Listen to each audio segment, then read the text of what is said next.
la cocción la deberíamos empezar a probar del arroz a los 17 minutos, más o menos. Así que vamos a mirar el tiempo ahora mismo, son menos 20, así que aproximadamente a menos 5 o así me empezaré a preocupar un poco. Así que de momento seguimos así.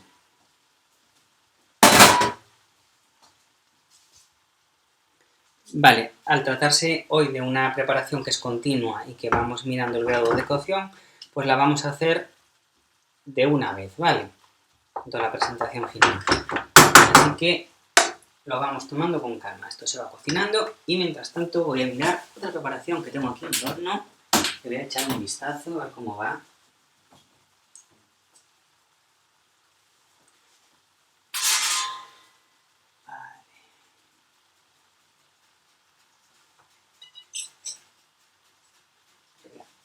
Voy a probar aquí con el cuchillo.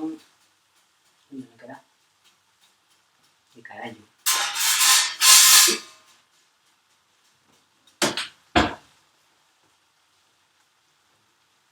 Y vamos a buscar una emisora de música tranquila.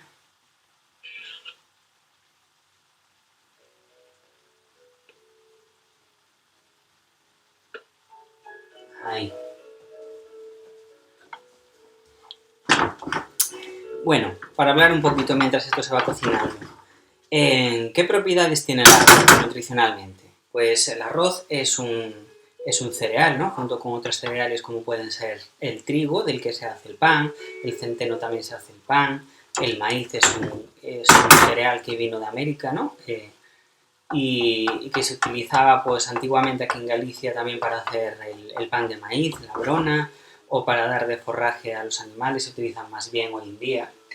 Ya se dejó de utilizar tanto en forma de harina, pero bueno, que en su continente de origen, en Latinoamérica, pues aún lo siguen utilizando para hacer arepas, ¿no? Que es el pan que utilizan, por ejemplo, los venezolanos o los colombianos, y que están muy ricas también. Pero aquí lo utilizamos para hacer el pan de brona, ¿no?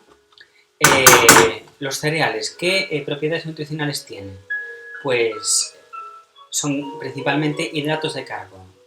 El grano de cereal está formado por 3 capas, ¿vale? El germen de trigo, bueno, 3 capas, 3 partes, ¿no? Vamos a decir más o menos. Por 3 partes, el germen de trigo, que sería el propio embrión. El embrión es la planta que después se va a desarrollar. Después estaría el propio grano, que se llama endospermo, que es principalmente una reserva de hidratos de carbono, que son conocidos como la amilosa en el caso del almidón de arroz, y también habría alguna proteína por ahí, ¿no? Pero serían proteínas de origen vegetal. Y después, por fuera del grano, está la corteza, la cubierta del grano, el pericarpo, ¿no? Que se llama botánicamente. Y ese recubrimiento sería muy rico en fibras vegetales, pues que nos ayudarían muy bien al tránsito intestinal. Y bueno, pues básicamente casi todo el arroz que se consume hoy en día pues es repelado, descascarado, como se le quiera decir, y si hay harinas integrales es porque se le adiciona a posteriori la cáscara, ¿no? La corteza también se le puede llamar. Corteza, cáscara, pericarpo. Bueno, dejamos que absorba el fondo y ya le vamos a echar otros cucharones más. Esto va en función de cómo es vuestro cucharón en casa, ¿vale? El mío ya ves que es muy chiquitín. Y lo importante, para que no pierda la cocción el arroz, que el fondo esté caliente.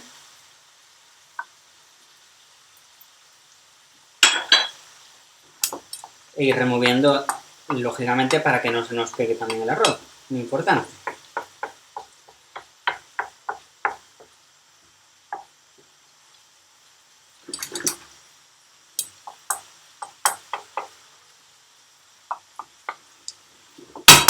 Vale, por otra parte, ¿qué tenemos? Las setas, que las vamos a añadir ya, y también nos van a saltar un poquito de agua y se tienen que cocinar. ¿Qué nos aportan las setas, sobre todo? Vamos a mirar un poco más de fondo ya. ¿Qué nos aportan las setas, sobre todo? Pues hay muchas setas que nos aportan, sobre todo, proteínas. Incluso hay setas como la lepiota que tienen hasta 16 gramos de proteína, que no es vegetal. Ya sabéis que los hongos no son vegetales ni animales, pertenecen a otro reino, pero bueno, que se pueden asemejar o pueden ser una mezcla entre animales y vegetales. Entonces, esto que se cocina, le vamos a echar un poquito más de fondo.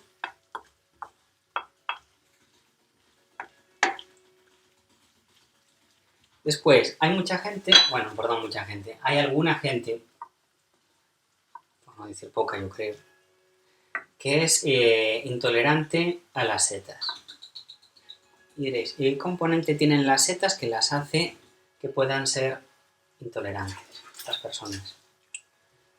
Bueno, pues al igual que los crustáceos decápodos, los crustáceos en general, tienen por eso ya veis que no son tan distintos, ¿no?, los hongos de los animales, tienen en su pared celular, veis aquí como ya se va reconstituyendo aquí la seta, veis cómo va creciendo. Tienen en su pared, en su membrana, tienen un polisacárido, ¿vale?, que se llama trealosa, es un azúcar. Y ese azúcar, pues esas personas que son intolerantes a él, lo que les pasa es que no lo pueden romper bien, ¿vale? No pueden desmembrar ese polisacárido, ese azúcar complejo, y pues produce pues una serie de malestar gástrico y de que no se puede digerir, entonces pues tienen cierta intolerancia. En los crustáceos pasa lo mismo, tienen el mismo azúcar, la trealosa, eso significa que pues no son tan diferentes, ¿no? Llegaron al mismo azúcar, hongos y crustáceos. Así que la gente que tiene intolerancia a los hongos la suele tener también a los crustáceos. Así que vamos a echarle un poquito más de fondo para que todos los granos de arroz tengan el mismo derecho. Muy bien.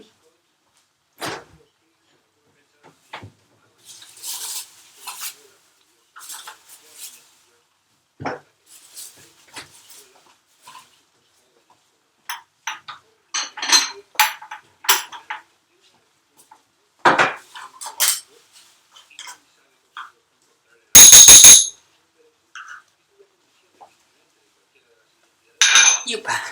Vamos allá.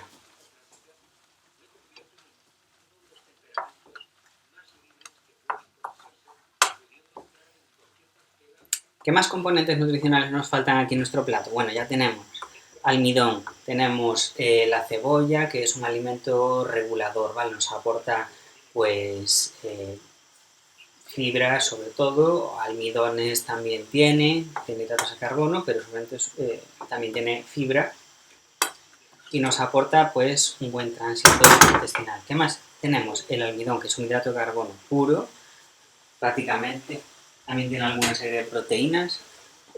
Grasas no tiene, en su mayoría. ¿Por qué? Porque el germen de trigo normalmente se quita en el grano porque hace que el grano se enrancie mucho más fácilmente.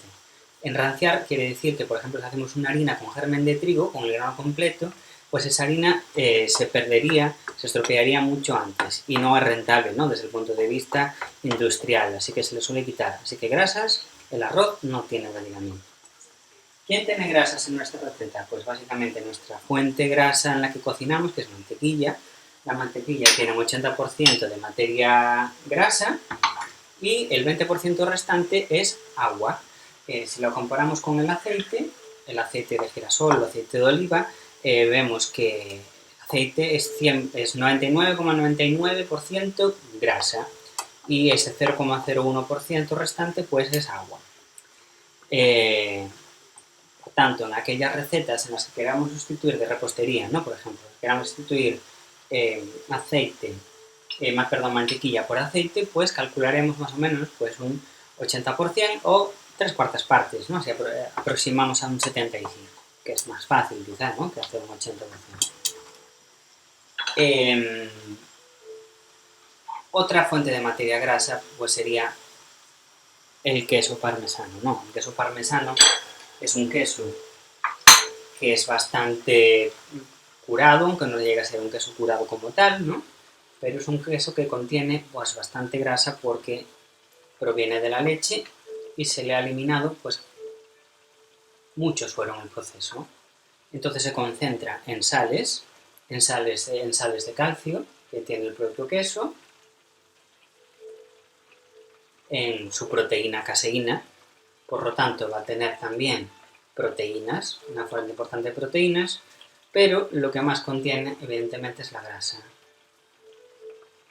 Y unidas a la grasa pues irán vitaminas liposolubles pues muy importantes, ¿no? Como la vitamina A, que es el retinol si proviene de origen vegetal, o betacaroteno si procede de origen... retinol si procede de origen animal y betacaroteno que si procede de origen vegetal. Y os preguntaréis, entonces, ¿por qué el queso es un poco amarillo? Bueno, pues precisamente porque el retinol tiene que venir de algún lado, y diréis, ¿y de dónde viene el betacaroteno que comen las vacas? Y las vacas comen hierba, ¿no? Básicamente, en pasto y demás. Bueno, pues sabéis que el betacaroteno normalmente en los vegetales suele ser o se suele relacionar con el naranja, ¿no? La zanahoria, por ejemplo, es una fuente muy importante de betacaroteno. Pero, pensamos, aquí en este puerro hay provitamina A, ¿hay betacaroteno? Pues sí, también hay betacaroteno, ¿vale? Y diréis, ¿y por qué no es naranja?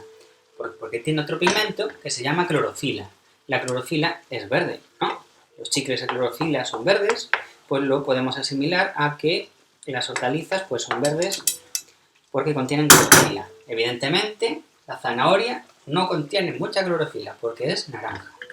¿Y qué pasa entonces? Que la clorofila gana... Si es blanco, no hay clorofila. Por tanto, las partes que no se han sometido al sol no sintetizan clorofila, ¿vale? No son verdes. El verde, en la naturaleza, en los vegetales, gana al naranja.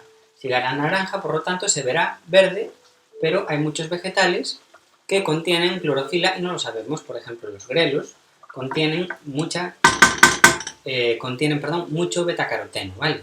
Aunque tienen clorofila, por eso son tan verdes, incluso son verdes oscuros, pero contienen mucho betacaroteno. Por tanto, el color amarillento de la mantequilla se debe al betacaroteno que comen las vacas en la hierba o en el pasto o en los alimentos que consuman, ¿vale? Vale, vamos a ver, casi son -5, sé que de momento no voy a probar la consistencia del arroz, le voy a echar un poquito más de fondo. Mejor esperamos a que lo consuma totalmente. Ahí, voy a echar un vistazo a la preparación del horno.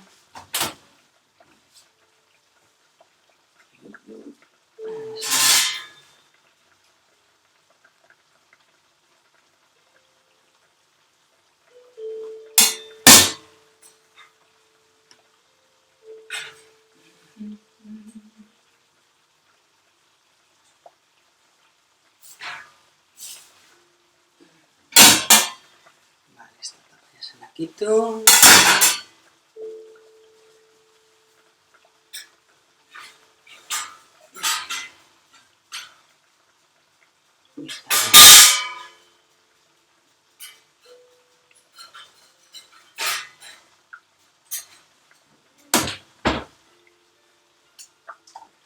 Vale, no, vosotros no lo leéis, pero estas setas, este mix de setas huelen muy ricas. Vale, mira, aquí tenéis, este es la trompeta de los muertos, que es una seta negra, Craterellus cornucopioides, y este es el Cantarellus cibarius, este amarillito, ¿vale?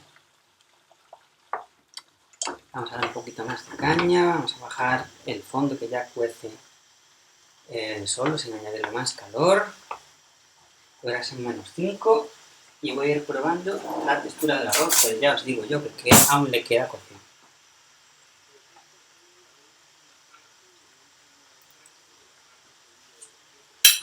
ya coció. Vamos a rectificar ya la sal. Un poquito más al fondo.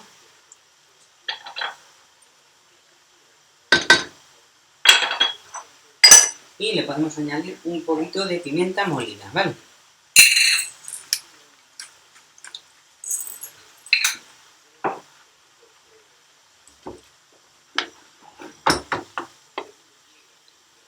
Vale, seguimos removiendo para que incorpore, ya veis cómo aumentó de volumen el arroz, ¿eh?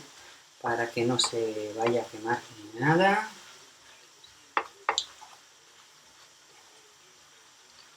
Que vaya absorbiendo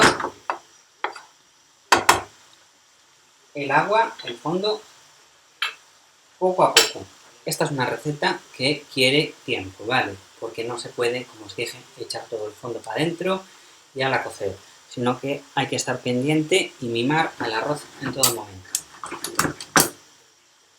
Tampoco es un salteado, ¿vale? Esto de tal, tampoco. Hay que remover con una palita, así con una cucharita de cocina.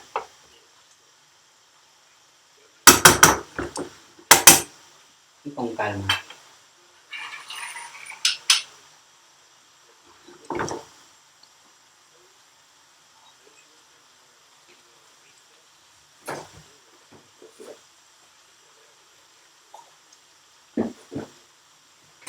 Vamos a ir preparando un plato para hacer el risotto, un plato así un poquito hondo, como este, y por encima ya sabéis que vamos a decorar con nuestro cebollino picado. Un poco de perejil también estaría bien, y unas lascas de parmesano, ¿vale? Por encima. Vamos al rallador, las ponemos por aquí, y las vamos a preparar en un platillo, por ejemplo, mientras se va cocinando. Vamos a echarle más fondo. Vamos allá. El fondo también se va concentrando, va ganando en sustancia. Se nota la diferencia entre usar un fondo hecho en casa y uno comprado, la verdad. Si es un fondo de carne, pues no merece mucho la pena porque lleva mucho tiempo de cocción, ¿vale? En torno a unas 2 horas. Pero si es un fondo de hortalizas, un fondo de ave, merece la pena hacerlo. Yo no tengo vitro, pero vamos controlando un poquito entre fuego alto y fuego bajo, ¿vale? Ahora voy a volver a probar el grano, sobre todo el punto de sal y qué tal va quedando la salsa junto a las setas. Recordad que después lleva el queso parmesano y la mantequilla que también llevan sal, ¿eh? Así que sin pasarse. De sal va a estar bien. Así que lo que voy a hacer es añadir un poquito más de fondo. Y de punto de cocción aún le faltan tranquilamente 5 minutos. Le faltan.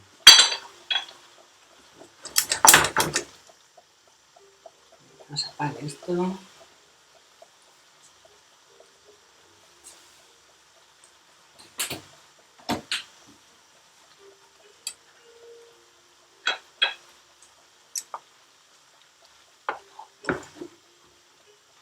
Tiene que quedar el arroz, bueno, este arroz al ser de grano entero no hay mucho riesgo de que se nos abra y se nos pase, ¿eh? Pero tiene que quedar al dente. Ya sé que ese término normalmente se aplica a la pasta, pero en el caso del risotto también tiene significado, ¿vale? Tiene que quedar entero, como si se tratase de una paella y no de un arroz caldoso, tiene que quedar entero. Vamos a echar un poco más al fondo y a lo mejor tengo que estirar un poquito más el fondo con un poco más de agua, ¿eh?